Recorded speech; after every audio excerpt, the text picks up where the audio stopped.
It's Wednesday, Klaus here. It's time for another basic Davinci Resolve tutorial. Hello, Klaus here. It's Wednesday and time for yet another basic Davinci Resolve tutorial.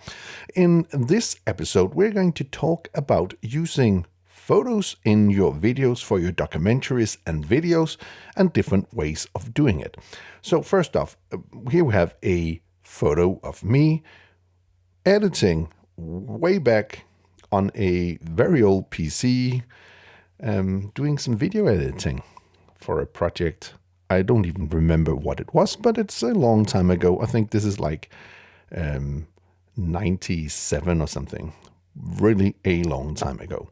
So there's different ways of using still photos in your videos. The most common and used one is, of course, the Ken Burns effect, which you can do super easy just by selecting your clip and going up to the inspector, and in the zoom you're going to put in a keyframe at the beginning, and then we can go to the end of the clip and we're going to do a zoom in, and we could also use the position to change that around, and then we would have an effect like this.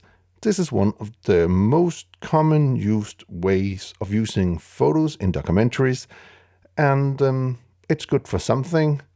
But sometimes you just want to have a different look. Sometimes you want something that doesn't look like everybody else's thing and quite frankly isn't that boring. So I'm just going to redo whatever I did, and I'll show you how to do a photo effect instead. So first off, I am going to go into my zoom here, and I'm going to make my photo smaller. And I'm going to move it up to the second video track. The second thing I want to do is I'll go up to the effects and go into generators, and I'm going to take a solid color and I'm going to put that underneath, and I'm going to select the solid color and I'm going to change the color to, let's say, white. I'm just going to push OK for that. Then I'll go up to the settings and I'll go down to cropping, and I'm going to crop from left here, and I'm going to do like some kind of a white border from the left, and I'm also going to do it for the right, and I'm going to do it from the top, and you can do whatever you want, something like this, so it looks like a old photo. What I then want to do is I am going to highlight my solid color and my photo, and I'm going to right click on the mouse, and I'm going to do a new compound clip. And we're just going to call this photo and create. So here I have that effect. I'm going to move this up to my second video layer, and you could use different backgrounds and stuff like that. In this case, I'm just going to use another solid color. I'm going to extract that, and let's make it a different color. Let's say we want to make this bluish color. We can do that. So what I want to do now is I want to do a bit of an animation on my photo here. And let's say I'm going to click my keyframes up here. So it's going to make a keyframe in all of them. So what I want to do, so I want this picture to, for instance, be a little bit smaller. And I also want to have like some rotation. In this case, I want it like that. And then I'll go to the end of the clip here.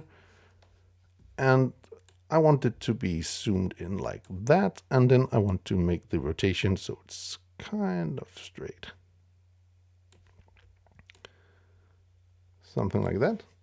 So now I've done this little effect here with the camera zooming into the photo and the photo turning around. Of course, you could do different stuff like this, different animations, whatever you want.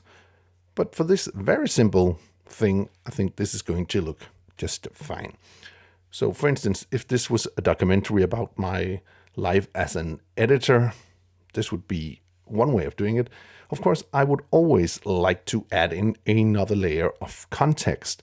In this case, since this is old, I could use a effect like the video effects you have in Davinci Resolve, or you could also just use a overlay, and I have here a VHS overlay, which if you want it, you can go and get it for absolutely free. Link will be down in the description below. So here I am going to select my VFX clip. I'll go into the composite mode, and I'm simply going to go to use either overlay, or in this case, I'll just use screen.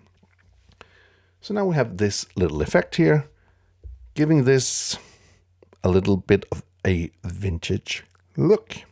So that is how you could add in a photo into your documentaries in a different way than just using the Ken Burns effect. Anyway, I do hope you found this video useful. If you did, please hit that subscribe button, give the video a like, share it with your friends if you think it would help them out, and if you want to be notified every time there's a new video on this channel, please hit that bell icon down in the corner. Until next time, keep filming, keep learning, and keep sharing.